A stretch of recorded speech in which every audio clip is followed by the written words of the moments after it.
from the Washington, D.C. area. It's the Inside Scoop, all the news that our viewers want to know.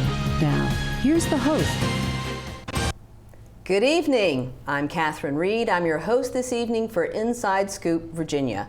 Joining me tonight are several parents from Decoding Dyslexia, a very hard word for me to say, and not because I'm dyslexic, because it's just a very hard word to say.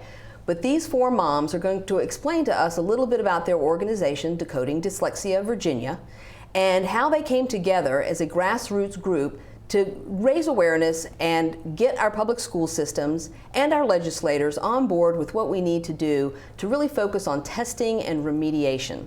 So thank you very much. Joining me tonight are Laura Kent and Cameron Hoffman. Thank you, ladies, for being here with me tonight. Thanks so much for having us. So Laura, we were talking a little bit before the show started about the structure of your organization. I had asked if there is a national organization, and what was the genesis of Decoding Dyslexia Virginia? I would love to tell you about Decoding Dyslexia Virginia. DDVA is a grassroots movement driven by Virginia families. We aim to raise dyslexia awareness, empower families to support their dyslexic children, and inform policymakers on the best ways to identify, remediate, and support students with dyslexia in Virginia. We spend a great deal of our time linking families to resources and to one another. We're a group that is made up of parents of dyslexic children. We are not experts, we are not a business or a formal organization. What we offer the community is the benefit of our collective experiences, and we hope that that will help people support them and help them to tell their stories and share their stories of the journeys of their dyslexic children at the local and the state and the federal level. The first Decoding Dyslexia state was New Jersey, and that was formed in 2011. And since that time, Decoding Dyslexia has really spread like wildfire across the nation. There are now Decoding Dyslexia groups in all 50 states. That's amazing. So, and Canada. And Canada. That's right. But you know, why so late? 2011 seems like such a recent time to form an organization around dyslexia, because it's been around for a long time. I have a 20-something niece who was diagnosed with dyslexia in Tennessee in the 4th grade. Like, that was a long time ago. So why now? Yeah, so I think that's the frustrating piece, right? Because this is not a new conversation. I've had legislators tell me, we did that 40 years ago, what are you here for? And we're here because it still seems to be troublesome in the public school setting to identify our dyslexic children. And also, I think people of our generation thought that dyslexia was reading backwards or seeing things backwards, and it's not that. No. It's not that. That's so let's right. blow that up. People are not mixing up their B's and their D's and all the things that I remember hearing about what dyslexia was. Right, and certainly some of our children do continue those reversals longer than what is expected, but it really is a neurological disorder, a brain-based learning disability that affects the letter-sound association. And children, despite their average or above average intelligence, read much more slowly than their counterparts. It affects how they write. They can be dysgraphic, where their writing just looks big, small, sideways. It can affect math and writing skills. So it's across the board. It's genetic, usually runs in families, and it affects, we think, as many as 1 in 5 people. That's amazing, because again, my niece was diagnosed. I'm sure that my brother is dyslexic, but having gone to school in the 1970s, I don't think that was a word. Maybe it was, but no one ever suggested to my parents that my brother had a disability. So the genetic component is very interesting to me. Mm-hmm. So how do we start to track who these children might be? Well, I think you'll find from the discussion that we have in this hour that most of us parents realized something was wrong at a very early age. Laura has a story about her daughter Nellie and how early she knew something was wrong, and getting people to believe that there was a problem is the trouble. Parents are often blamed that we're hyper-focused on the child.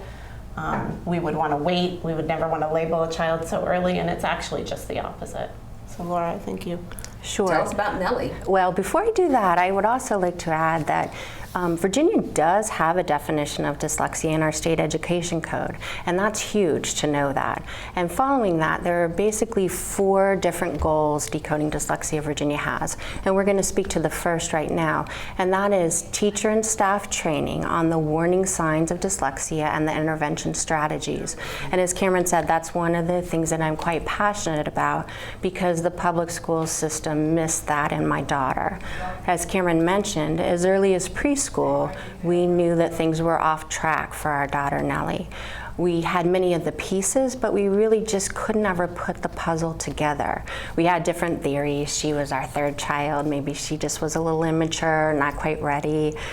We also learned that she needed glasses. We thought for sure that was going to help her get everything back on track.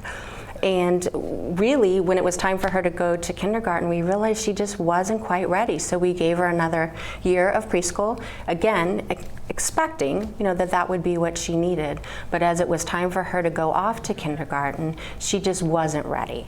We hired someone to work with her in the summer, a Wilson-trained tutor. We figured that would be kindergarten readiness, and off she would go. What actually happened is when she went off to kindergarten, very early in the fall, she began to have significant difficulties. And we as parents saw it as maybe a tracking issue. It was as though the information that she was given wasn't processed.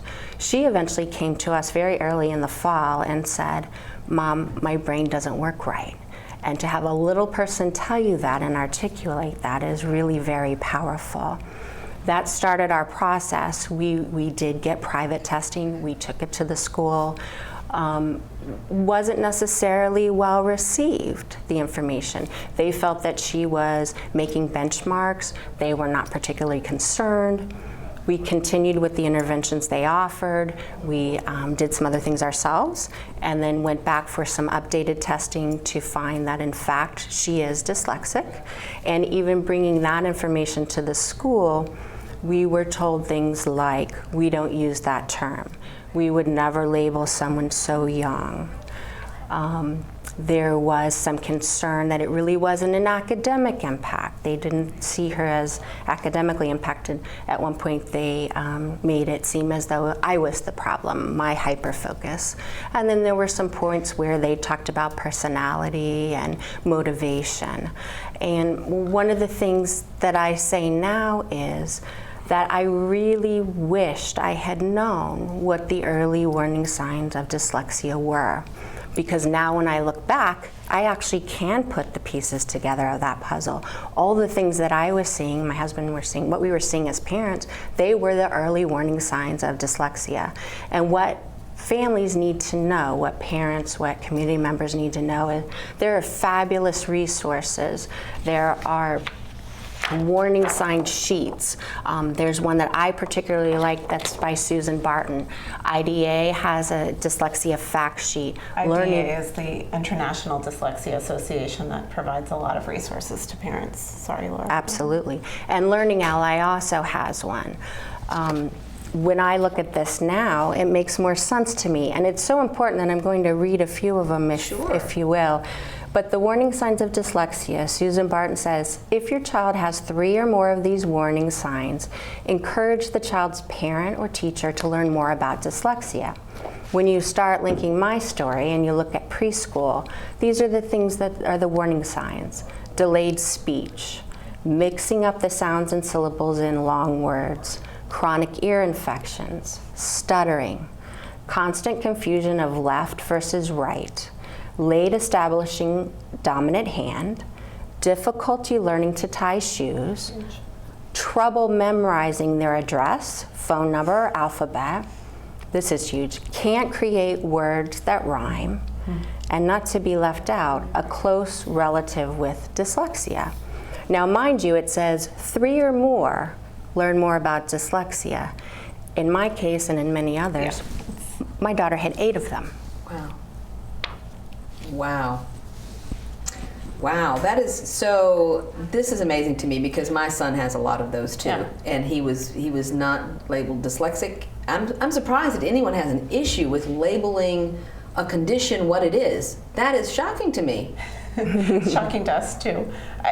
Because in order to seek information and find out what to do about it. You need to be able to call it what it is and go out and seek all the information you possibly can. And without that, if you're told, oh, it's a processing problem or a visual integration problem or this, as a parent, you think, oh, well, it must not be dyslexia. It must be something else. That's what I was told. It's like, your son has a non-specific learning disability. I'm like, what do you do with that? Right. What does that mean? What does that mean? But the list you just read, he's got a lot of those, and did in preschool. And that was just the preschool? That was just the preschool, Catherine. There's a category for elementary school, high school, and adults. The IDA fact sheet is wonderful because it breaks it down in categories, and the Learning Ally warning sign sheet breaks it down in categories and ages, in the grades. This is unbelievable. So you mentioned, preschools. It seems to me that preschool teachers would be focused on this. Certainly by the time they get to the public school system, they should be focused on this. And how about pediatricians? I mean, where do they fit into this? My preschool teacher was the one that really helped me. There was something she noticed about my son, and she said, keep an eye on it. And it was one tidbit of information in 2 years of a wonderful, loving, caring preschool. But it was one thing that stuck with me. So, I found it was much more direct in preschool than it ever was from the pediatrician, although he knew where to direct me, or definitely not in kindergarten. I was the one that raised the concern. The slow speech, the ear infections, my pediatrician never said to me it could be something that's not just ear infections or allergies or whatever, but he had these other things. But so it seems to me, you'd think pediatricians would go, well, are there these other things in addition to the fact that your child has delayed speech and chronic ear infections and some of these other things? I think the tricky part for a pediatrician, in defense of them, I'm a nurse practitioner, I think the tricky part is our kids look pretty good. They really are smart kids that are socially in tune, and so you could excuse away some of those, but it's when the picture starts to become more complete, and in elementary school there starts to be some problems in the very beginning. Then it tips the scales, if you know what I mean.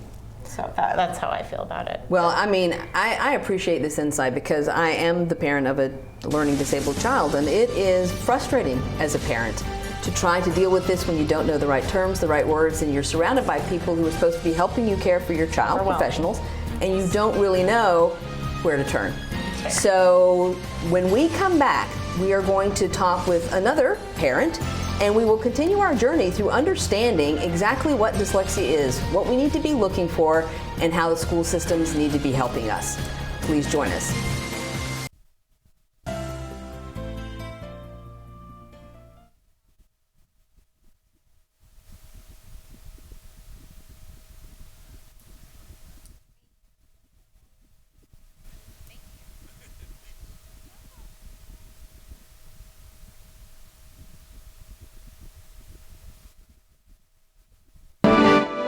With loads of academic, cultural, and recreational activities.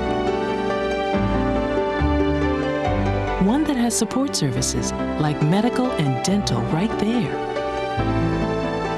A school where parents' involvement is encouraged.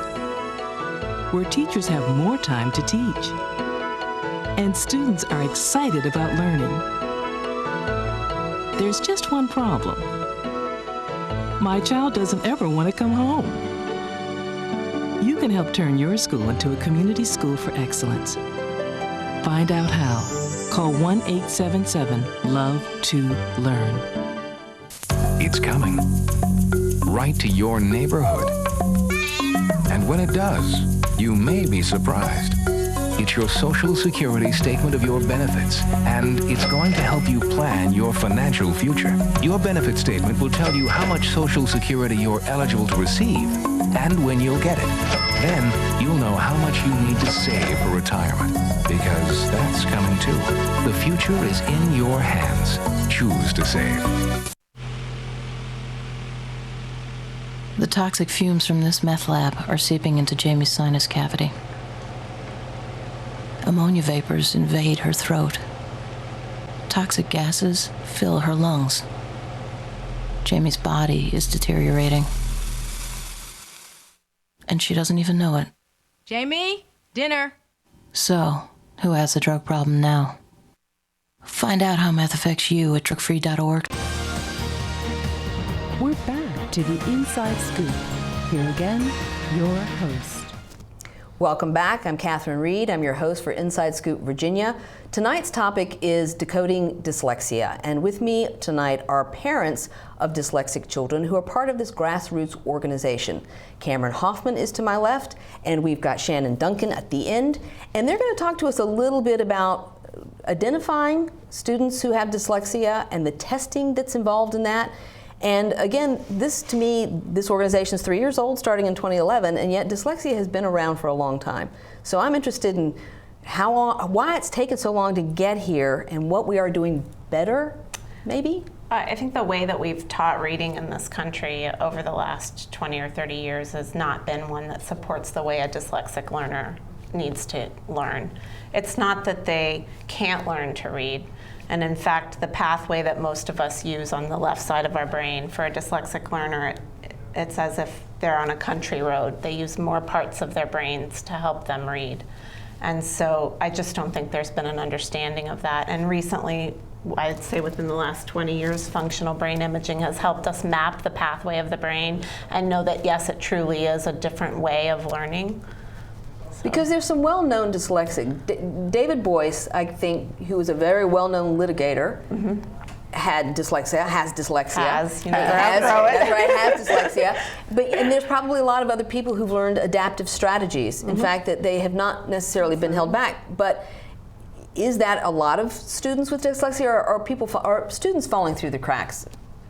Falling through the cracks, and we would argue, if not supported, potentially headed to prison, pipeline to prison. Really, there's the folks that make it, like David Boyce, are, I would argue, few and far between. Although I think that there are staggering numbers. Maybe 30% of entrepreneurs are they describe themselves as dyslexic. Yes, and that's wonderful. But we have really many more children that don't make it, if not supported and identified. They might not go to prison, but they might drop out of school. Right. I mean, if you've heard over and over and over again that you're dumb, that you're lazy, that you just can't get it, eventually that gets It's an internalized old. Message. Well, it's an internalized message. Absolutely. You become the thing that you think you are. Right, their self-esteem is just plummets, which is an experience that my daughter had. Ultimately, how we figured it out, because as I was listening to all the warning signs, my daughter Carter she had like 15 of them. And our family didn't know. We had no idea. And that is one of our missions. If we can spread these warning signs, spread awareness about dyslexia, to as you said, pediatricians, parents, teachers, train teachers. The amount of children that a teacher will touch, 25 children, 30 children in their classroom if they had these warning signs. Because my daughter had all of these warning signs and ultimately wasn't identified. And we didn't know. The school system was not able to identify her. Many of us have paid for private testing outside of the school system. So that's another huge thing that we Decoding Dyslexia Virginia, and really Decoding Dyslexia across the country, is advocating for. And that's an early screen so that we find these children early and give them what they need to learn at an early age. So does this make sense that this is something within, for instance, the Fairfax County school system that should be done in kindergarten, like for every kindergartner? Like, would that make sense to have a checklist and you go, we check this off and we tested every single incoming kindergarten student for these? Yes, absolutely. There are markers within literacy screens that will identify the deficits that a classic dyslexic would have. Phonemic awareness, rhyming, rapid naming. These are areas that we, time and time again, if you're a psychologist or someone who's been trained to read these markers, you can identify a child who's at risk for dyslexia. I noticed, because I have two nieces who are teachers in elementary school, that you have a lot of younger teachers in elementary school. In fact, there seems to be a fair amount of turnover, so that you seem to constantly have younger, newer teachers in the lower grades. Right. Is that impacting our ability to figure out? Oh, no, I think teachers go into teaching because they want to make a difference. The problem is that we haven't had an open discussion about dyslexia in the last 20 or 30 years. It's just not taught in the school, in their education. Like whatever universities they come out Yeah, of. and the other consequence to that is in order to remediate or give a dyslexic child the instruction that they need, it has to be very structured, it has to be sequential, and it has to be given in a multisensory fashion with fidelity to the type of program that it is. So in other words, we know that certain programs that are structured, sequential, and simultaneously multisensory work for dyslexic learners. But if you mess up the program, if you go off or you don't give it the way it's supposed to be, the child isn't going to have what they need to be successful. So I think I heard somewhere along the way you mentioned the Wilson curriculum? Wilson is one of many. There is an umbrella of what is called Orton-Gillingham programs, which are based on the research of two people from Columbia University. And there are many names, but the point is they're structured, they're cumulative, they're given in a multisensory. And evidence-based. Right. They've been proven to be successful. Right. Well, my passing knowledge of the Wilson curriculum is I work with the Washington Literacy Center in DC, and that is the curriculum that they use. And so I've actually been to like a demonstration of the students talking about how it works, which was fascinating, very fascinating. So it's like a key. It unlocks the way that they learn. So in the school system, in your view, what do we need to do going forward? How, in the immediate sort of, what are we asking this whole school system to do? We're asking them to screen every kindergartner and children entering Fairfax County, and really kindergarten through third grade, because some children will compensate. And so if every child is screened and identified with these risk factors, then they need to be remediated ultimately with the programs that we know to be evidence-based.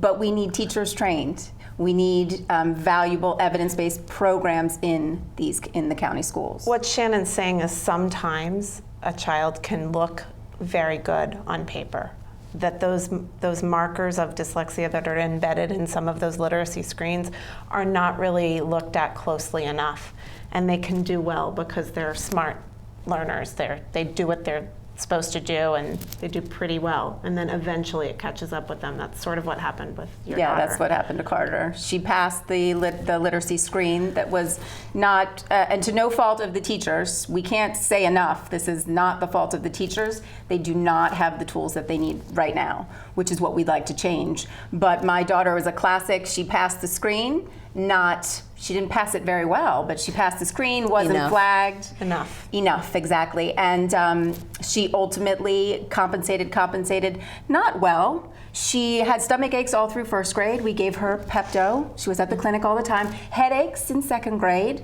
We got her glasses. And then by third grade, the wheels came off, crying all the time. And the stress, right? Yeah, just the stress of trying to cope. It is the stress, and then these children are bright, and they look around, and their classmates are doing things that look very easy, and so then they're comparing themselves. Yes, they're like, why can't I do this when everyone else around me can do this? Why is it so much easier for everyone else? And then it turns into internalized, I'm not good enough, I'm stupid. I think Laura said my brain's not good enough, or it doesn't work as well, Nellie said to her. So, and even with all the appropriate remediation given with fidelity, likely children will still need supports in place as they go through the years. And I think you'll talk about that a little bit later with Joan's children, to see, the type of support that they've needed over the years. It never goes away. Dyslexia never goes away. And it doesn't. And have friends in the disabled community who were talking about, making programs available to people who are disabled. But they said the real question is, why aren't more things accessible to everyone? Why aren't we just creating programs where it doesn't matter? Absolutely. And I think this is one of those instances where it's like, reading is really important, but why aren't we figuring out how to make... Well, Shannon says it really well. Go ahead about your oxygen comment. Oh, well, it's not mine. I think it's Barbara Hammond from Florida who says what is best practice for typically developing children is oxygen for a dyslexic. So if we can teach all children to read in this manner. Right. The typically developing children will just go become off. independent quickly. And that makes sense, doesn't it? does. But I guess that it's very hard to push back against the status quo. We tend to get very entrenched in things, and we believe, this is my own. I got this from Malcolm Gladwell's David and Goliath. Just because a lot of people believe something is true doesn't make it true. It just means a lot of people believe it's true. Right. And it's very hard. And now that I'm aware of that, I look at almost everything through that lens. Every time somebody tells me something about anything, I'm like, really? Is that true? Or just a lot of people think that's true, and therefore you assume it's true because a lot of people think that way. Yeah. So how do we move the school system forward beyond what they believe to be best practices, the way their world? Well, it's a complex issue, and it requires a complex solution, and we're dealing with it at all levels. I mean, this is not just something we're doing here in Fairfax County. It's, as Laura said, it's swept the nation. As a state, we've gone to the Legislative Assembly twice. Working with the Department of Education. We've talked to each of our legislators about what dyslexia is and what needs to be done. We've gone to Capitol Hill multiple times on the federal level. So we're trying, but we are also dealing with colleges. So what are you asking for policy-wise? What is it you're asking for? Teacher education and mandatory early screens, I would say, are the two big ones. Initially, I mean, we are parents of dyslexics, not politicians, right? And so we are trying to learn the ropes as we go. It's tough. It is tough, and to figure it out. We shouldn't ask for too much. You have a little bit. Or you have to chip away at it. We are chipping away. So we had 2 bills. Just trying to chip away. It was not going to be perfection. We were just looking for an overview. 6 hours, I believe, over a 5-year period for teachers. It was attached to their licensure. Just an overview of dyslexia because they're not getting in their universities, in their teacher. So what was the fate of that bill? The House bill crossed over and died in appropriations, or I'm sorry, was laid on the table. And the Senate bill, I think, also crossed over and did the same thing. So we make another run at it in the 2016 session. Absolutely. That's right. Keep going back. You have to, and and a lot of times the pushback you get is appropriations, like, well, there would have to be a budget item for this. Yes. And that is, I think the thing is, teachers have to they have to have certain hours of professional development, and so we're saying, why can't some of those be mandated to be in dyslexia? That's, It's true. Step number 1. And I think that benefits everyone. It does. And the pushback that we got, it was great. Again, this was our first run at it. And I can tell you more about it. And we will. When we come back, we will discuss this a little more, take a little more into our journey with our Decoding Dyslexia parents. So please join us again after the break.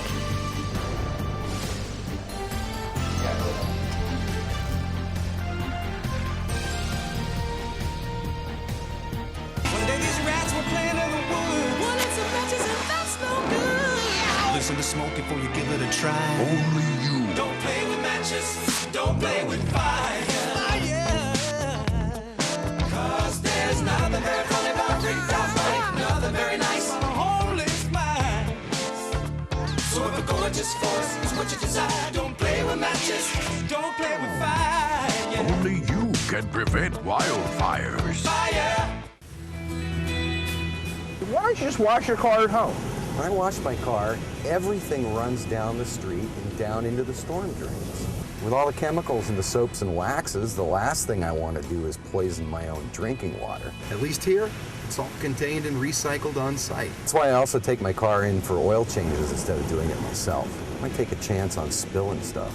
You know what the best part is? What? More time to kick back and watch the game. How far would you go to protect the planet? I want you to build an ark. Here we go. Okay, that's good.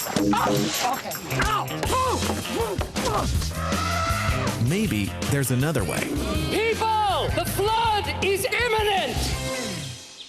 Is it too much to ask for a little precipitation?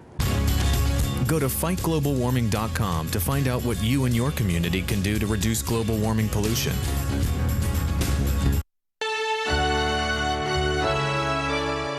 Somewhere around the world, there are men and women of the armed forces risking their lives, helping rebuild communities after natural disasters, collecting toys for needy children, tutoring kids in school. These are your sons and daughters who work to keep us safe, secure, and free. Dedicated men and women who put their country first.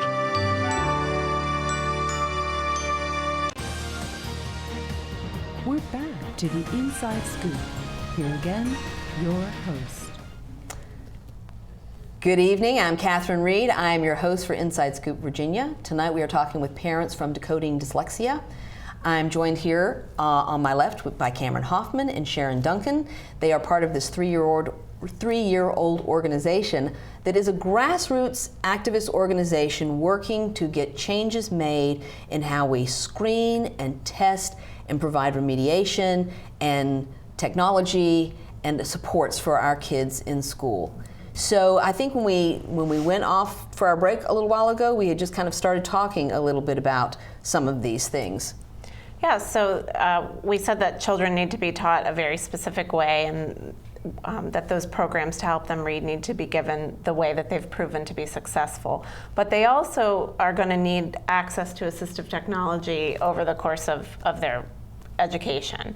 And that's simple things like listening to a book with your, on a recorder, or what we used to call recorder now on the tablets, right? Right. But we call ear listening. Right. Listening to books in that way, so that when they have multiple activities after school, the time, because they're always going to read a little bit slower, so the time that it takes for them to read can be shortened a little bit by some of these cool gadgets. And I actually did that without knowing anything, because my son could not read at all until 3rd grade, and he loved books. So we went to the Centerville Public Library and checked out every book on tape, and he had a cassette player in his room. Yes. And he listened to all of Harry Potter. The entire Harry Potter series my son listened to. And that's what I did, because I didn't want him to fall behind. Right. Like, all of his friends were reading chapter books and he couldn't read at all. Absolutely. Well, and this is something that can be for every child. It doesn't have to be just for those with dyslexia. It helps all of us, obviously. Technology helps. But as you were discussing the accessibility community, and can't we just make everything accessible? I mean, right now our culture is set up for eye reading. So in school, our children are required to eye read. So read with your eyes. And our children need supports often, and that would be ear reading. And I think it was Headstrong Nation or Ben Foss who coined the phrase ear reading, eye reading, and finger reading, because it's true. The goal is to get the information, to get the curriculum, and ultimately one way is not better than the other. To access it, exactly. And that's true. And now more than like when my son was in elementary school in the 1990s, we have technologies. Like I know that a friend of mine, her son is using Dragon Speak. Yes. These things that are like magic for those of us who are like struggled along with just trying to force our child to learn things a certain way and do it the way the teacher wanted. Right. So my son uses the microphone on the Mac. And he is able to just, if he doesn't know how to spell something, sometimes he'll dictate it. And then he has the correct spelling there, and that's how he accesses his information. His teacher says, use your resources. What do you have in this room to help you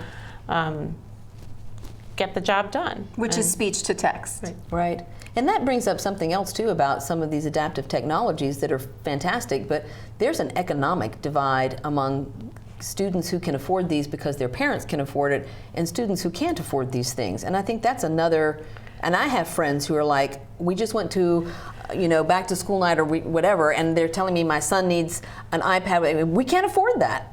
We can't afford that. And I'm thinking, what do you do?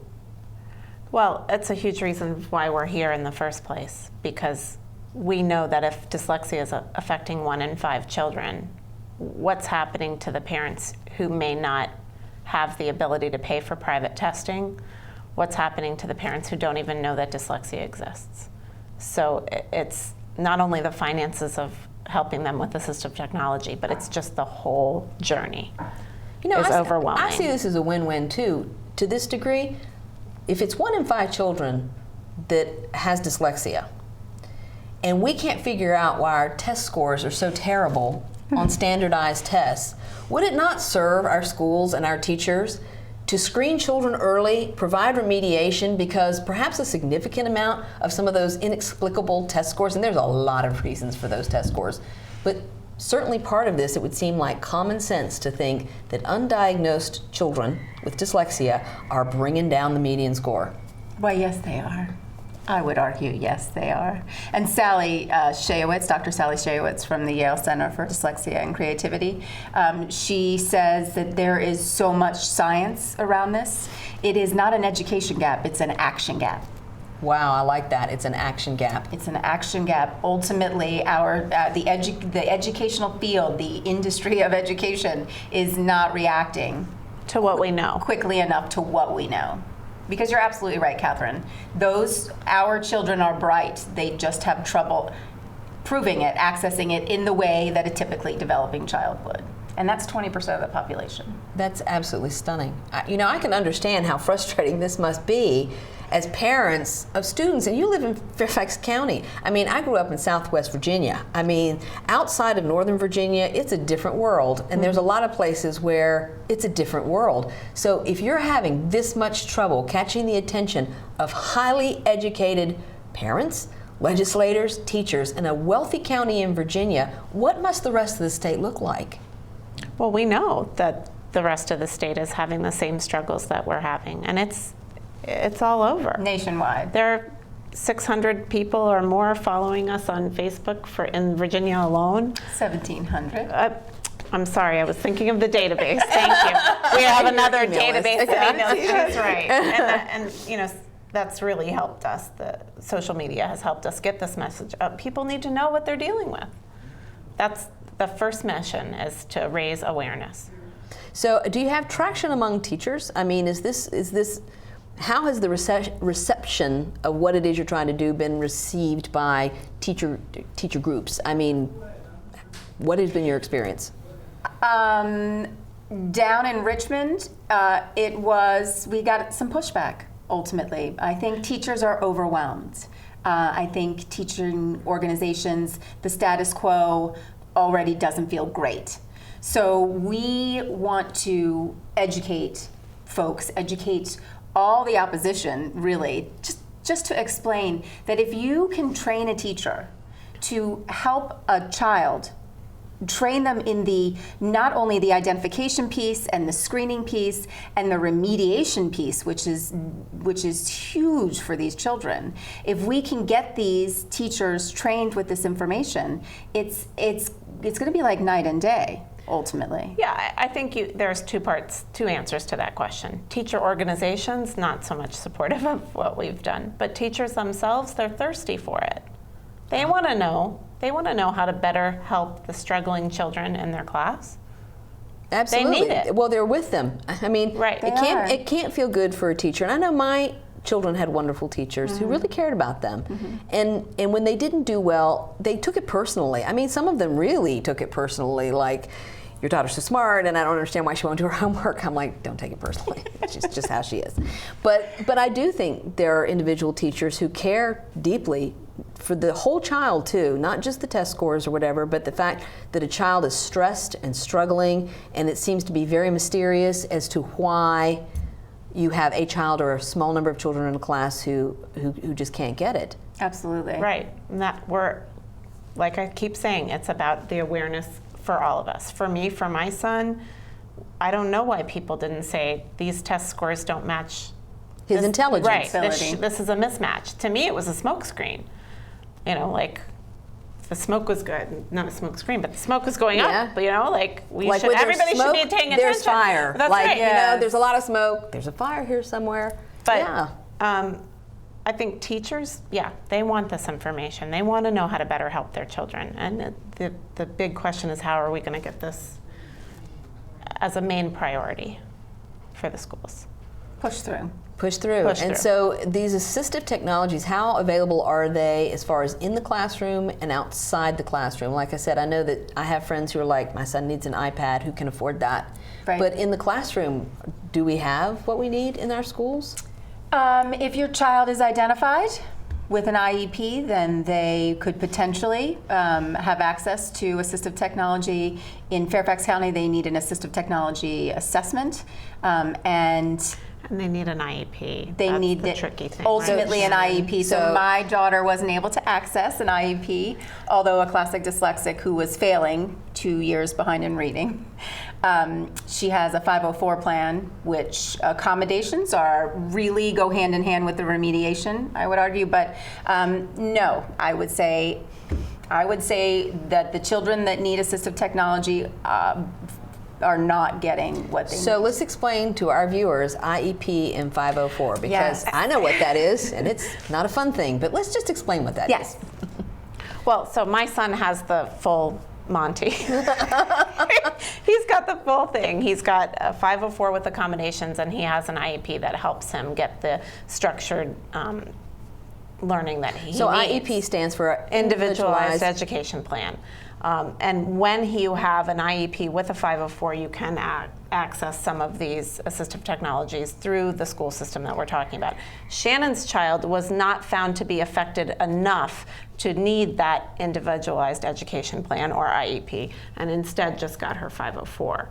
So, which is, I guess the easy way for me to think about it is it's the piece that helps them get through the school day, to accommodate them through the school supports day. them, right, reduces anxiety. If done correctly, reduces anxiety. So for my daughter, the fact that she gets pulled out to take her tests are untimed, huge, because in the classroom when she takes the test, the folks that are sitting with her who read without any energy, she may be on, grinding through the words. She might get to the fourth question and somebody's handed it in. Yeah, I know. Gone through the 20, and then that sends her anxiety way high. I'm never going to get it done. This is too overwhelming. So if she can be off on her own, that's great. Have it untimed. She has something called a read on demand. There's a read aloud and read on demand. For Carter, she likes.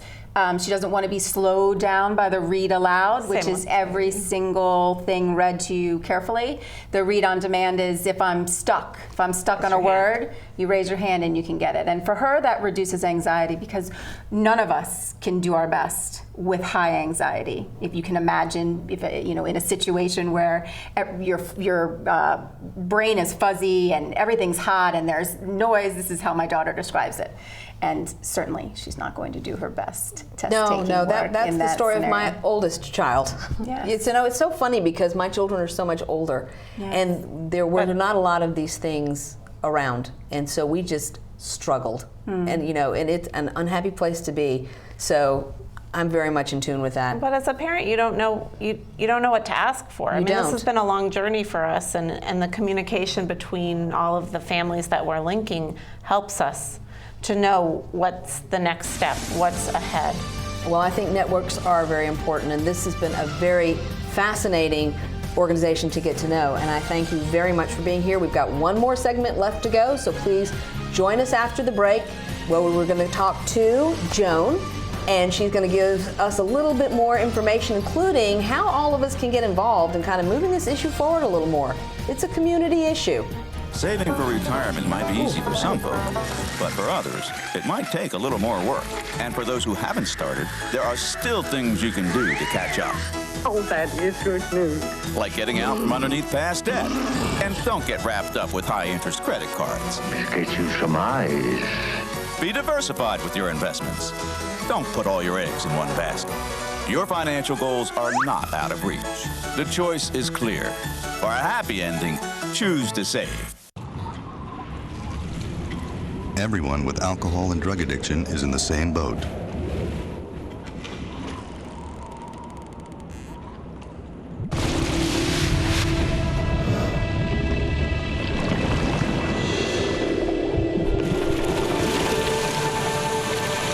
With treatment, you can find solid ground. For drug and alcohol information and treatment referral for you or someone you know, call 1-800-662-HELP.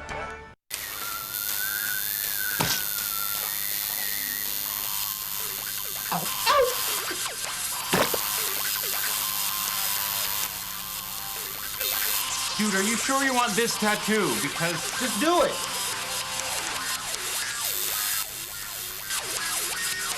Some mistakes in life are permanent. Like hearing loss. To learn how to protect your hearing, visit asha.org. You've probably heard about heart disease, but did you know that it's the #1 killer of women nationwide? Heart disease claims more lives each year than breast cancer, lung cancer, or strokes combined.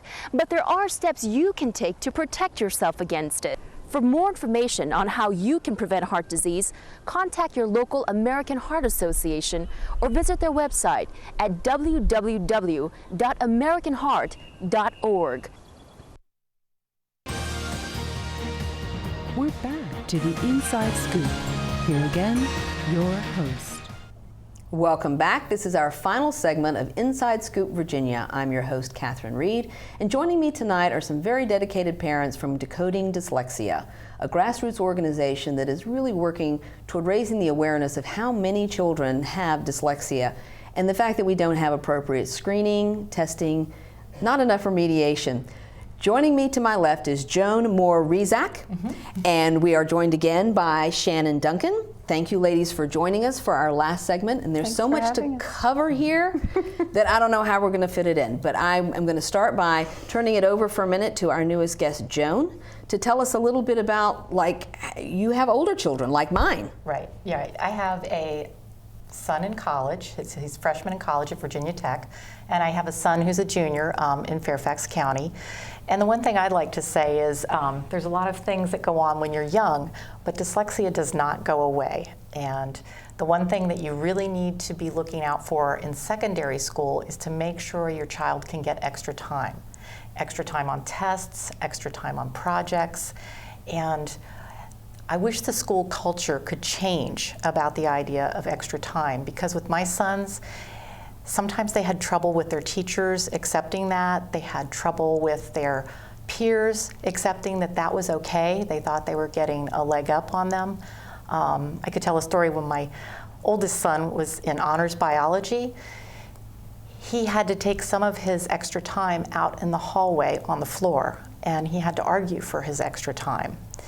And it's just not how it should be. And even his brother has probably had some of those problems as well.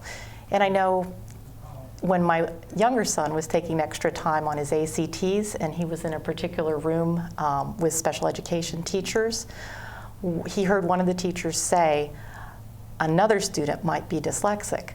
And the senior teacher said, well, we don't say that word here. And my son, in the middle of his ACT, was incredulous that you could not say dyslexic at this I don't understand time. that either. I really don't understand that either. That is a diagnosis. It's not a derogatory label of any kind, like we have those kinds of labels, but dyslexia is a diagnosis. Absolutely. Right. And often important, I mean, that's what we argue for, is naming it. And in the first segment, I think you mentioned that your son was not... Non-specific learning disability. Right. What do we do with that? What is that? No, because there are concrete things that we can do to support and remediate a dyslexic. And they are different than other disabilities. And so it's important, in my opinion, that we are identifying, that we're naming it. My daughter was relieved to hear. Sad that she was different, but relieved to hear that she was not stupid. And she was not alone. And not alone, absolutely. Yeah. Many people are very relieved to hear it. I have a relative who is in her 80s, and when she listened to a story about my son, she realized that she was dyslexic at age 80. And she said, why would somebody have to wait this long to figure out what the problem was, right. or why the struggle? Yeah, she always thought she was less than, but she realized it's dyslexia. Yeah. So Joan was mentioning getting the extra time, and it's important that you plan early. So in 7th grade, now children with IEPs have every 3 years, they're going to be reevaluated, and so within the school system, you can then send that off to the College Board. But within 3 years, you have to have an evaluation or a diagnosis within 3 years. So a fresh one within 3 years, in order to send that off to the College Board to have your child considered for extra time or a separate training room, flexible testing. My daughter does not have an IEP. We spent a large sum of money to have her privately tested, we're going to need to do that again. Yeah. With 2 children who have dyslexia, I've done it 4 times. Absolutely. So in 7th grade, my daughter's in 6th grade, in 7th grade, we're going to need to do that because in 8th grade, we need to apply to the College Board and leave enough time, about a year, in the event that they say no and we have to appeal. Because in 9th grade, in September, she's going to take the PSAT and we'd like it to be on time. So lots of folks, it's only because I'm connected to this community do I know that I need to do that ahead of time. Who would know? Like, who would know? Who would know that? You know, that is the great thing about having groups like this is, first of all, you don't feel like you're alone. Second of all, there is strength in numbers. Yes. And you have more access and avenues because of the collective network that people bring to an organization like this. Right. And we were talking a little bit about the fact that every organization needs allies. Every movement that's ever been has had to have allies.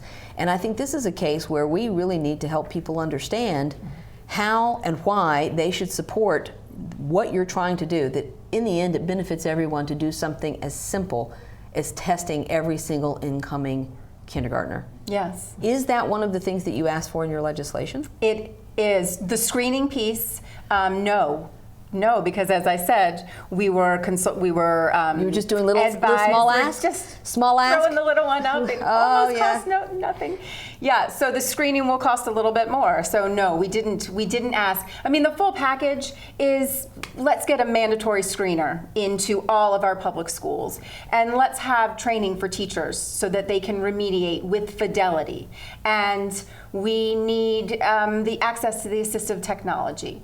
So that's the full Monty, but that's ultimately, we're going to need to find funding for that.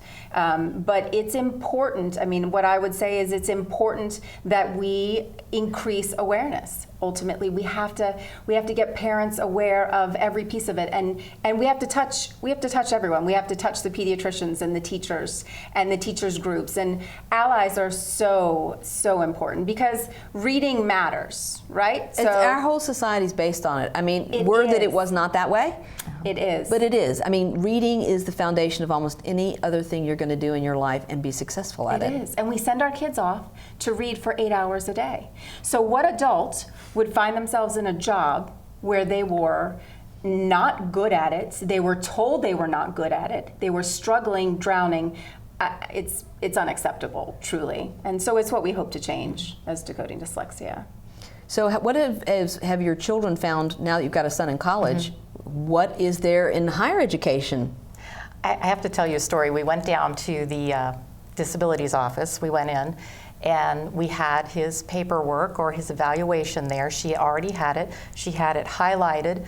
She started reading it off and she said, yes, yes, yes. And my son kind of did this to me. He goes, are we okay here? He goes, this is better than high school. How about that? Go Virginia Tech. It's been a very good experience for him. Well, I'm glad to hear that. My brother and sister are both Hokies, and they would be so proud to know that Virginia Tech is like made an A on supporting students who've been diagnosed with dyslexia. And they did tell me that he's in engineering. They did tell me that 30% of their students in the disabilities department came from engineering. You know, that's interesting because Jim Southworth, who is the producer on the show, said the same thing about IT professionals, that they tend to be on the dyslexia spectrum. Sure. So we can see clusters, we can see groups, entrepreneurs are another one. There's certain kinds of things that attract people who have certain kinds of disabilities. Apparently 50% of NASA employees, dyslexic. There you go. So, and that makes a really good point too, that there's nothing wrong with these students, far from it. They tend to be on the higher end when it comes to IQ or intelligence or whatever. They're on the high end of that. Right. And they are in a situation where they're made to feel stupid. And I can tell you, from having lived with my son and lived through his experience, that's exactly how you feel.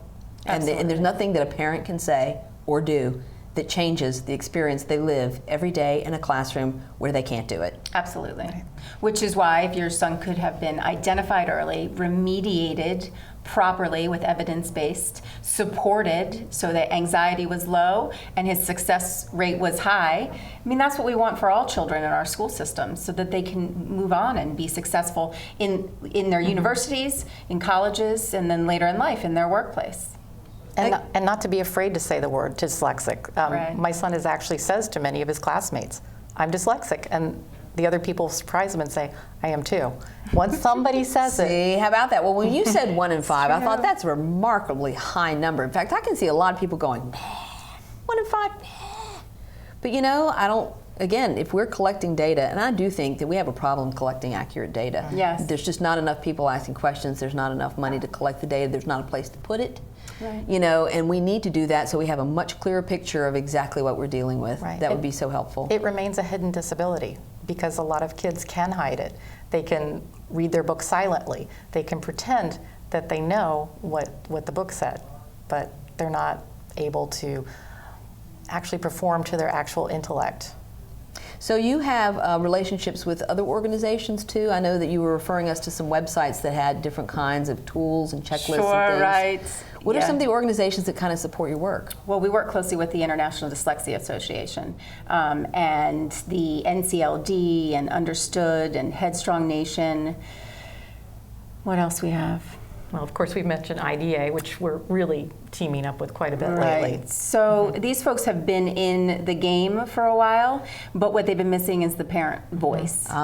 So they are experts in the field. They know how to help dyslexics. But the parents, I think, ultimately are rising up, decoding dyslexia across 50 states and 5 Canadian provinces, and hopefully globally. Right.